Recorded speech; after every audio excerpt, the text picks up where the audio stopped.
What's up, my friends? Welcome back to Dragon Age Origins. We're here with Aroden, Liliana, Alistair, Wynn, and of course Bowskii. We are here in Orzammar still. We're going to go ahead to this herbalist here and we are going to turn this quest in and then head back to camp. As you see, we have a sword and shield on our back. I went ahead and went full chameleon mode on you guys and switched back to sword and shield.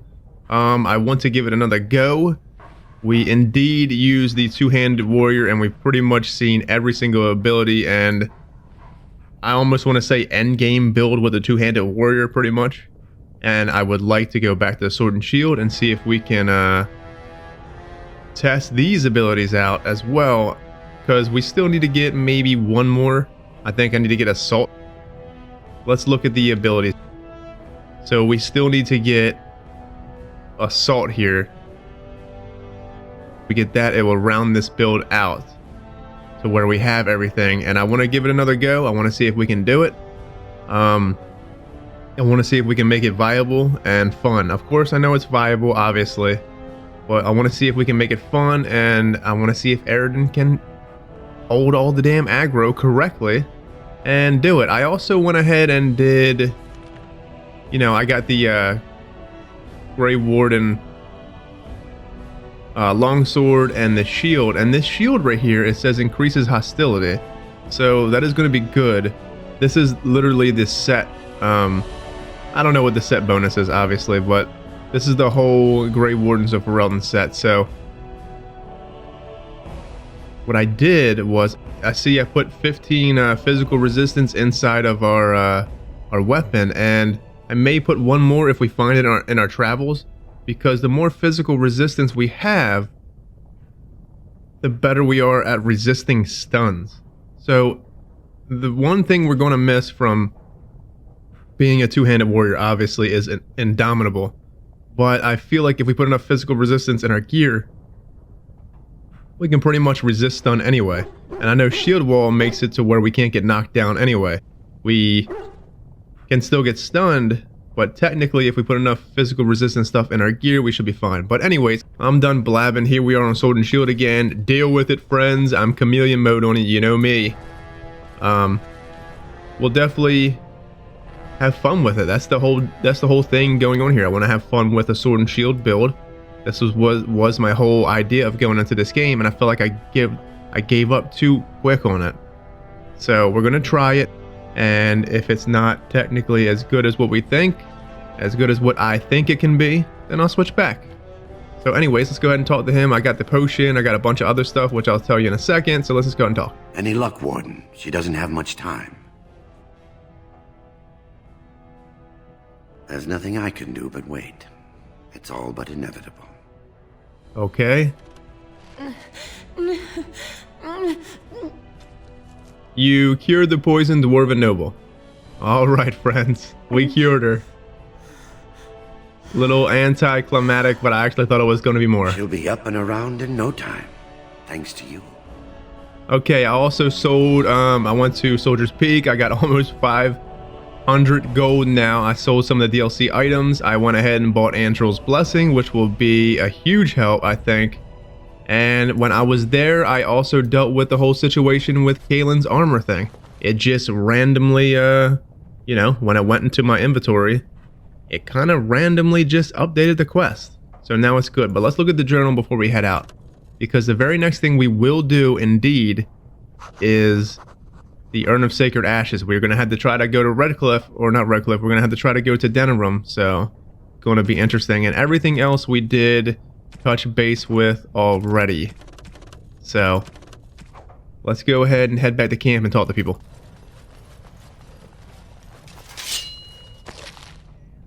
Actually, before we head back to camp, I want to go check with interesting, because I want to check with, let me look at the journal, and let's see, completed quest. There is, where is it at? It's lost to the memories. Thanks to you, Order of House Orton has retaken her seat in the assembly. Her gratitude will certainly be of use in the future. If exploration plans out, she may have an additional reward if you ever return to Orzammar. So I want to test the theory and see if we actually get a reward from her. That would be really cool because I have never... I never got a freaking reward from her, ever. So if that's the case, we really should think about reading all these quests all the time, even when they're complete, friends. I get a little sidetracked with it because it's like down here, it's hard to, it's hard to see. I wish it came up in the middle of the screen. You completed this and it says a little write-up on it down there. That would be cool. But let's just see. I've been hoping you'd return to Orzammar. Oh, I have so much to tell you. The other houses repaid their debts to my house, and I had enough money to send an expedition into our old Tig. We found so many things. I kept some for you. I said I'd repay you, didn't I? Hell yeah. Glad things turned out well for you. I could never fully repay what you've done for me. But this is a start, I hope. Walk well, and may fortune always smile on you, Grey Warden. Oh yeah, she gave us 10 gold, friends. Hey, that's cool. I mean, it's something, right? Anyways, let's head back to camp and talk to our companions. Check in with Morrigan first, and then we will kind of just check in with everybody. Turned in all the gems and all the runes to these guys too. No need to show all that, but yeah, there you have it. I wish to ask a question of you. Hell yeah, baby, go ahead. Sure. I wish to know your opinion of love.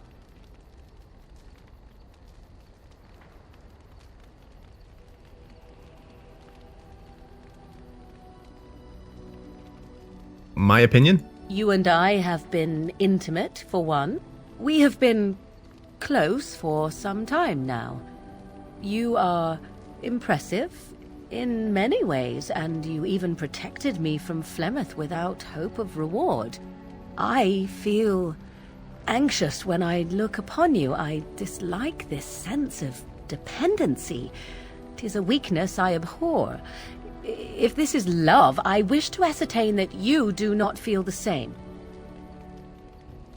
It sounds like Morrigan is falling for Aroden, friends. Kind of very unexpected, but I can't say I'm not surprised. Because under all that facade that she has, there is a heart of gold, possibly, you know? Can't say I'm not surprised, but...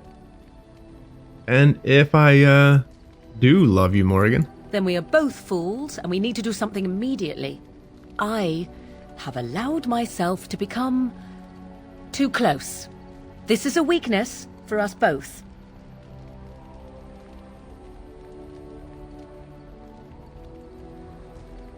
You can just insult her with like all of these. That's crazy. Morrigan, I do not think love is a weakness. You are not listening to me. Do not be such a fool. This is for your own good. I am not like other women. I am not worth your distraction, and you are not worth mine.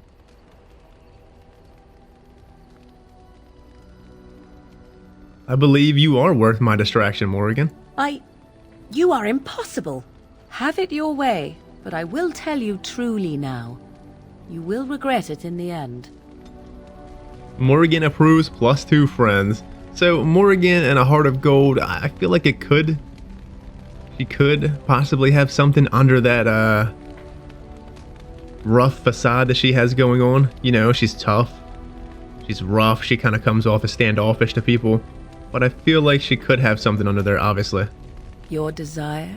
Hell yeah, I got many desires. So, full of questions, are you?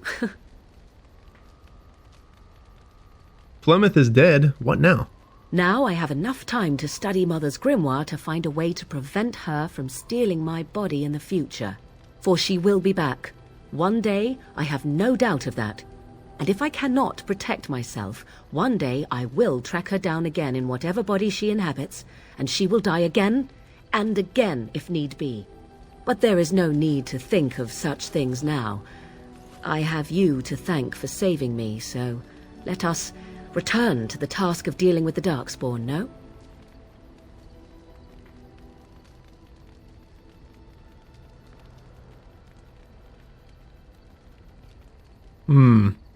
I feel like she may not like that. Because she doesn't really seem like a woman that would need protection from any man. She might not like that.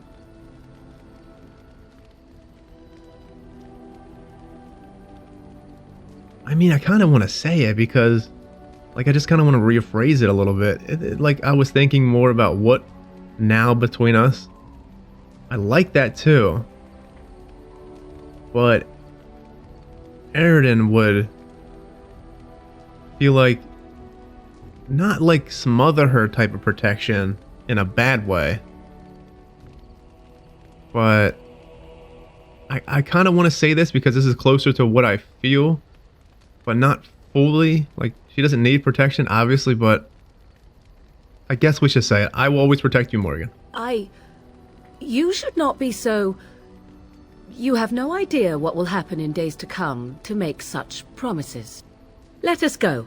There is much to be done before... There is still much to be done.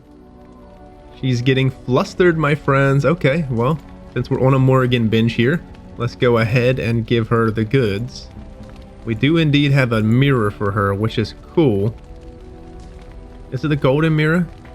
A mirror polished with glass and gold frame, golden deer and sparrows frolic together in a charming scene on the back of a mirror. I have never read these things, so we're just going to go ahead and just take in the game completely, friends. We're going to do something that I have not done ever, and that's read every damn thing in this game. Because I've been needing to do that. Just like I said with the quest earlier with Orda, I've never just read the quest. Dragon Age was always easy to me where I didn't really need to read the quest. I kind of just went to it and seeing that it was done, didn't kind of catch up with what what happened with the quest. But I need to start doing it. Obviously, we know now that Orda's like a little hidden thing that gave us the 10 gold.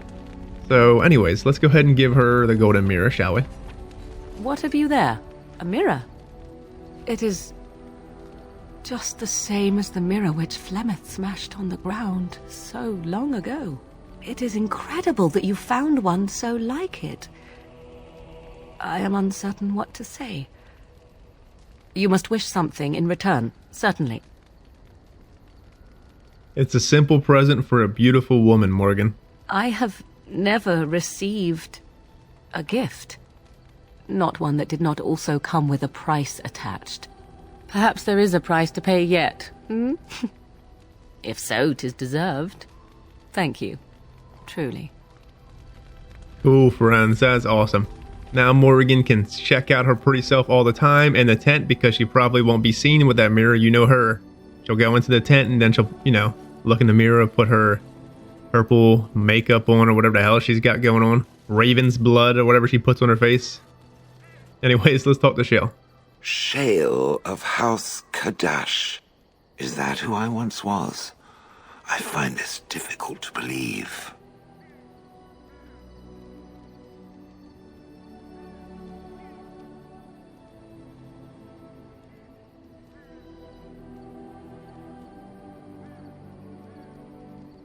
Honestly, though, I don't really find it difficult to believe at all, Shale. Then I envy its imagination.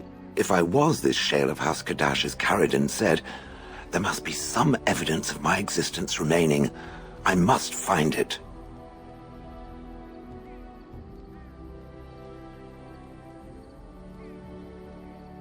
Maybe something will trigger your memory. I need to know that this is the truth, and not simply believe. What Aroden said, it has allowed me to remember one thing. I believe I know where Kadash Taig is. We can go there, if you like. Why not? Putting your head on straight would help with our mission, in a sense, in its own way. Its offer is appreciated. I will mark the location on its map. If we can journey there soon, I am most curious as to what we will find. Putting your head on straight, Shale, since your head's a little crooked after the last battle, pal. Visit Kadash Taig. Traveling in the deep roads has jolted Shale. See, look, Shale's name is different. Even in her dialogue, she said Shale. And then it came up with a Y. Traveling in the deep roads has jolted Shale's memories of Kadash Taig. The golem believes that visiting her former Taig will unlock further memories. Actually, we probably will end up doing that next. for the Sacred Ashes stuff, because you know me, when it comes to companions, that stuff always ends up taking priority. I have a question for it, if it will indulge me. It chose to side with Caradon and destroy the Anvil of the Void. I agree with its decision, and yet the Paragon Branca was the reason it ventured into the Deep Roads. Why did it choose to defy her? It could not have known for certain that Caradon would be able to assist it with the dwarves. To be honest with you, Shale, if Branca wasn't so insane, I would have kept that damn, I would have kept the Anvil of the Void for us. But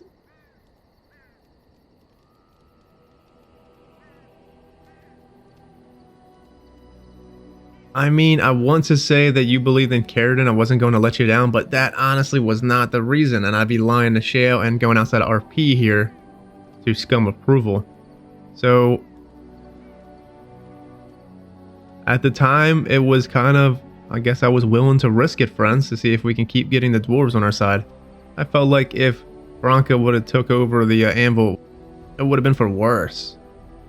And we might have lost the dwarves, in a sense. Because who knows what she would have done with that Anvil.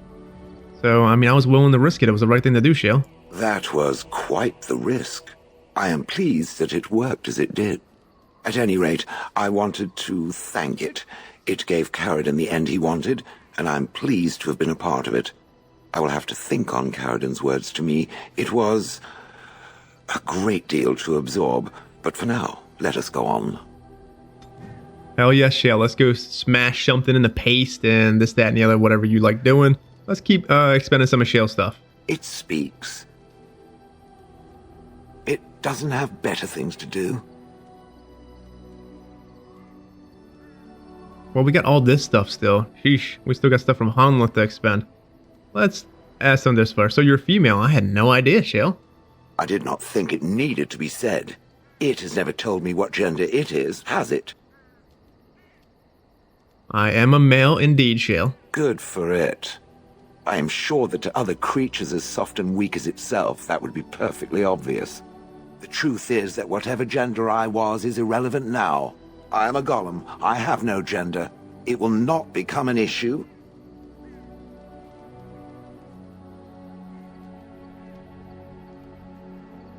You're just cuter than before? Weird. Shale, I guess you're just cuter than before, which is kind of weird. Right. I catch it staring at my behind, and I will feel very awkward. Now, let us crush something soft and watch it fountain blood.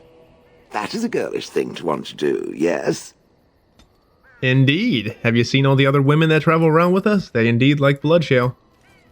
We really need to expend Bodon stuff, friends. We have not talked to the bearded friend of ours here in too long. Look at him with his silky hair and his silky damn beard. This makes me want to go over there and rub my fingers through it, I'm telling you. But we'll wait. I digress. Getting out of hand here, Bodon. Let's talk to Shale, damn it. What is your wish, Kadan? Let's talk to Sten, not Shale. Let me ask you something. I am hardly surprised. To put it lightly, no one has a place here. Your farmers wish to be merchants. The merchants dream of being nobles, and the nobles become warriors. No one is content to be who they are. I feel like we already asked him that. Yeah, see, that might be something that stays in his stuff. Very well. Let me ask you something that you mentioned, Sten. Speak, then. So, mages aren't as dangerous as you say. I mean, not all of them are. The ones here seem to be on point, Sten. Clearly your chantry agrees. Well, the chantry says many things.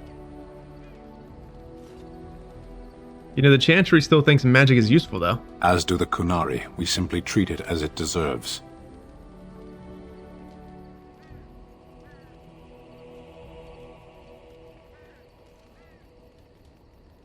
Can't have seen anything like this before. Well, he probably has, actually. How are we to know if he hasn't seen this or he has? Where does all this venom come from, though, Sten? I am kind of curious. Experience. My home has been under attack by the mage lords of Tevinter for all my lifetime.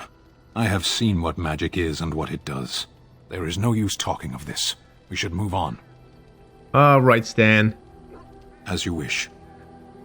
Cool. Well, that was probably and actually a really good thing to ask that, because it is the Qunari is they're so interesting, friends. And I'm looking forward to reading some of the Qunari lore. We'll probably get more in the second one once we actually jump over to the second game and read some of them codexes in that one. But their lore is so interesting, and I'm looking forward to reading more about it. But I mean, he says the truth. He's been fighting Tevinter since he's been a child, probably. So he knows of mages. So he can do he can definitely explain mages very well compared to what we can, because you gotta figure that we only seen Dalish mages at this point. And now the human mages that we have here, obviously, but let's go ahead and move on. I'm wondering something. I'd like to know your thoughts about some of our traveling companions. Do you mind if I ask? Hell yeah, Alistair. Time for the juicy gossip, huh? I've got this nefarious plan to go around to each of them and secretly tell them all the nasty things you said. That way they'll mutiny and I shall become the group leader. You honestly could lead if you want, Alistair.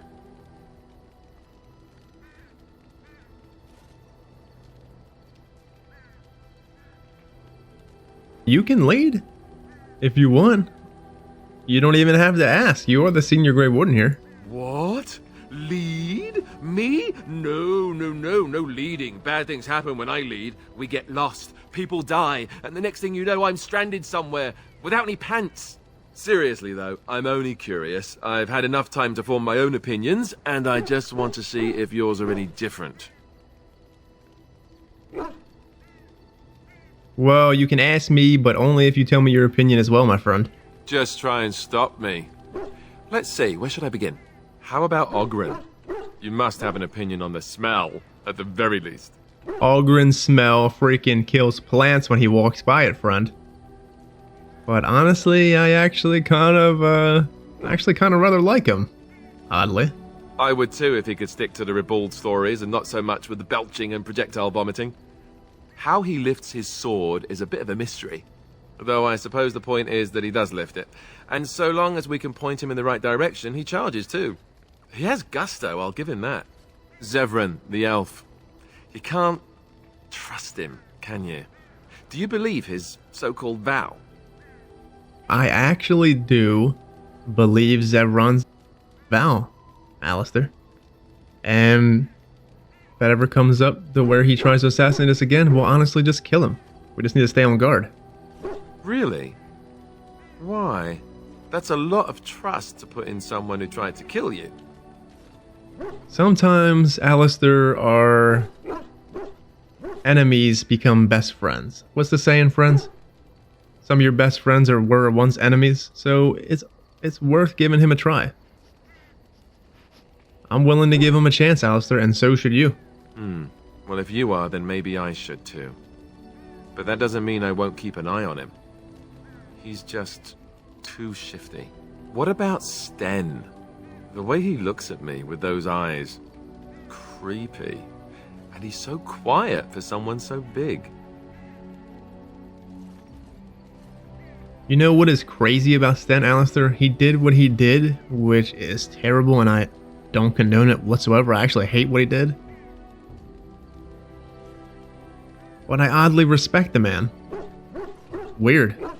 The more I talk to him, the more reasonable he does seem. His philosophy is so strange. But it doesn't sound at all as vile as the Chantry describes it. And yet, he killed all those people. He doesn't even deny it. Doesn't that bother you? I mean, it does bother me, Alistair. Yeah, it does bother me quite a bit. Yet he seems otherwise honorable and even wise. I don't get it. What about Liliana? Is she crazy? Or do you really believe in her vision? I don't think I believe in her vision, but the thing is, she believes in her vision. I guess I believe that she believes. Because who am I to say that what she has going on was not true? Because what would happen if we had a vision of like Mythal or something, you know what I mean? the Great Protector, whatever. What is she again? The Mother Protector. What if we had a vision of her, and she was kind of, say we had a vision, and then she led us on a path, because we would believe it. I would go with it. I would try to replicate what we had a vision of or dreamed about, you know, because it's got to be there for a reason. So I do believe that she believes in it, at least. That's one way to put it. I don't know what to make of her. If you look at her when she doesn't see you, she just looks so sad. I almost feel guilty taking her away from her life. She's proven useful, Alistair. That's for sure, for a Chantry sister. True enough. Who'd have thought a sister would prove to be an adept thief and spy, eh? Morrigan. Do you trust her? Think about it. Maybe Flemeth sent her with us for some other reason than she said. What other reason could she have against us? What reason could she have to betray us, Alistair?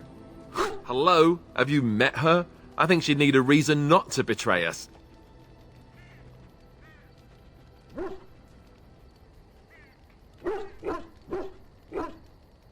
I kinda just don't think Morrigan will betray us. I just feel like she won't. We honestly could say, I think we're useful to her, which we probably are, yes? But for what purpose? We're useful to Morrigan. Though she joined us in the Blight and the fight against the Darkspawn. But we're useful to her. You think, like, most people will think that you're useful to them by going head first into the freaking Blight? So I just don't feel like that is right. I don't know about that, Alistair. I just feel like she won't betray us. Just tell me one thing. Is it true what the others say? Do you have a thing going with Morrigan? Tell me it's not true. He sounds like he's about to cry, friends. What do others say, Alistair? You think we have better things to do all day than talk about you? Come on, tell me it's not true.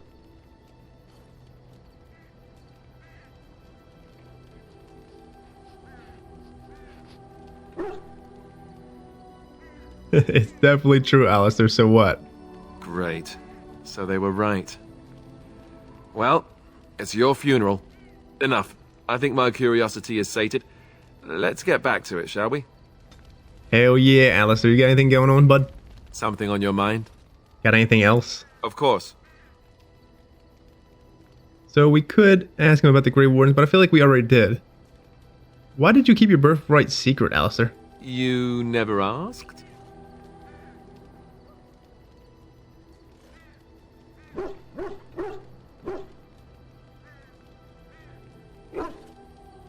Did you not trust me? I thought we were friends. We are friends. I didn't mean to... It wasn't supposed to... Oh, let me explain. The thing is, I'm used to not telling anyone who didn't already know. It was always a secret. Even Duncan was the only Grey Warden who knew. And then after the battle, when I should have told you, I don't know, it seemed like it was too late by then. How do you just tell someone that? I honestly can understand, friends. You gotta put yourself in his shoes. Would you really honestly want people to know that you were the heir to the throne? It could have made you a target. He doesn't know us that well at that point. So I really honestly understand. I should have told you, anyway. It was important for you to know. I guess part of me liked you not knowing.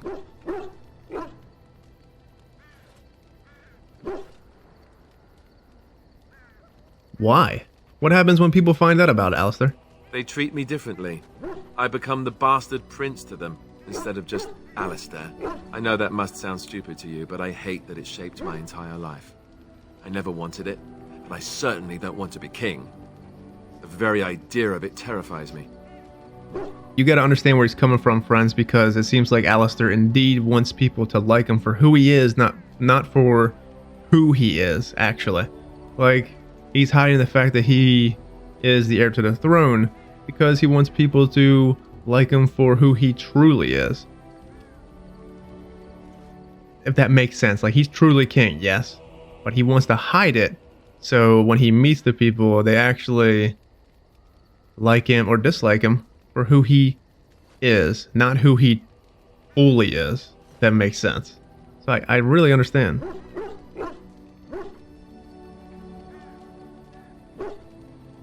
Really doesn't sound stupid at all, Alistair. For all the good it does me, my blood seems certain to haunt me no matter what I do. I guess I should be thankful that Arl Eamon is far more likely to inherit the throne. If he's alright. Oh, I hope he's alright. And for what it's worth, I'm sorry for not telling you sooner. It was a dumb thing to do. Don't worry about it, Alistair. No harm done, my friend. I guess it's kind of a relief that you know now. Let's go. Alright, since Alistair is on board, we need to jump into here, give him his gift, and then we're going to read some stuff in the codexes and then head to the other ones because we have a few more to do, but we are running low on time here, friends. So let's give him the Mother's Amulet.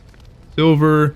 The silver emblem of Andraste Flame is riddled with cracks. Someone with a lot of patience has carefully glued it back together. Alright, Alistair. Here you go, friend. This is my mother's amulet. It has to be. But why isn't it broken? Where did you find it? I found it in Redcliffe Castle in the study. Oh, the Arl study? Then he must have found the amulet after I threw it at the wall. And he repaired it and kept it. I don't understand. Why would he do that? Maybe he meant to give it back to you, Alistair. Maybe he did. He might even have brought it with him one of those times he came to see me at the monastery. Not that I would have given him a chance, as belligerent as I was to him. Thank you. I mean it. I thought I'd lost this to my own stupidity. I'll need to talk to him about this if he recovers from his... When he recovers, that is. I wish I'd had this a long time ago. Did you remember me mentioning it? Wow. Huh. I'm more used to people not really listening when I go on about things. You're a friend, Alistair. Of course I remembered. I don't know what to say. I'm honored. Thanks again. Cool. Alistair is probably maxed out, friends.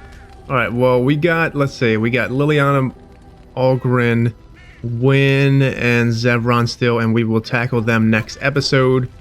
Though after them, we will probably end up going to do Shale's mission, which is cool because Shale's mission has some really cool fights in it, and I am really looking forward to doing it in Sword and Shield to see what we can do. But let's jump into the journal and hit some codexes up before we head out. Let's see, friends.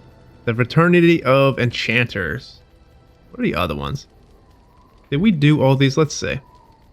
I know we did this one for sure in the Dalish camp. We did that one. That one.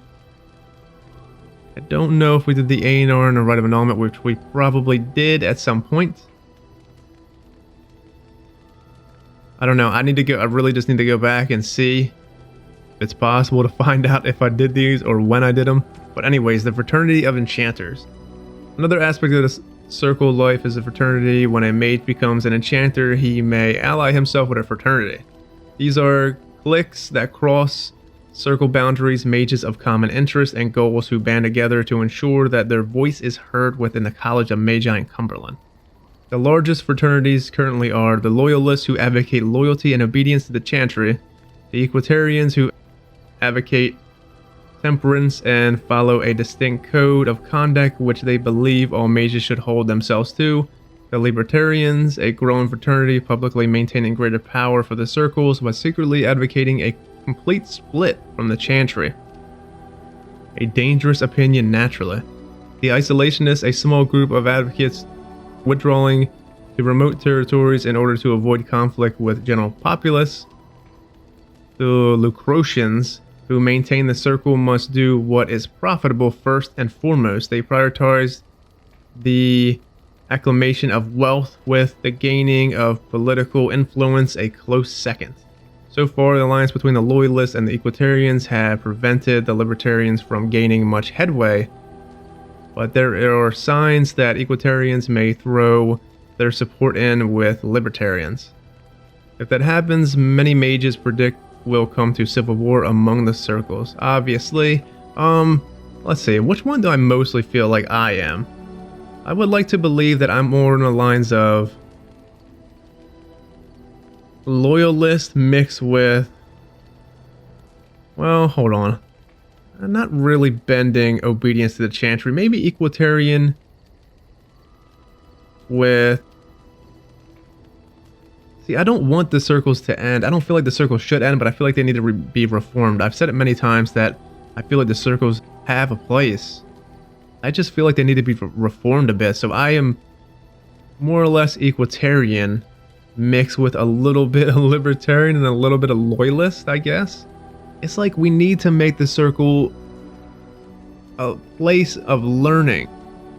Not that it already isn't, but I kind of want to make it to where it's almost like a military school, kind of, but not as full force, because you could say now that the circles are kind of like a military school as it is, because of how strict it is. But I feel like the Templars should just really just watch. The first enchanter should have the right to do whatever, you know, he feels necessary for his people, he or she.